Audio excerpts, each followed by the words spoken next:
আসসালামু আলাইকুম, নিয়ে আসলাম চা কফির ভিডিও। তো নিজের জন্য একটু কফি বানাচ্ছি। গতকাল রাত্রে আমার খুব হ্যাংওভার ছিল, এটা দূর করার জন্য অবশ্যই কফি দরকার, যেহেতু আমি কফি লাভার। তো এই যে কফি বানাচ্ছি, এই মাছি জ্বালায় আর ভাল লাগে না, মানে কিছুদিন যাবৎ শুধু শুধু জ্বালাচ্ছে এই মাছিগুলা। জায়গা এই যে কাজের সময় যে আমি মানুষের মেসেজে রিপ্লাই দিই, কতটা গুরুত্ব দিই, কিন্তু মানুষ আমার দামও দেয় না, মূল্য দেয় না। জায়গায় কিছু করার নেই, ভালোবাসলে যে ভালোবাসা পাইতে হবে এমন কোনো কথা নেই। তো নিজের জন্য কফি বানানো শেষ।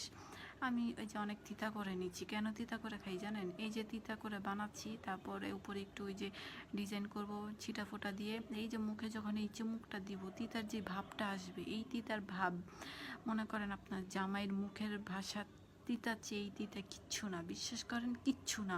হজম করতে শিখেন এগুলা, বুঝছেন? এই তিতা খাওয়া যত শিখবেন তত তার মুখের ভাষা হজম করতে শিখবেন।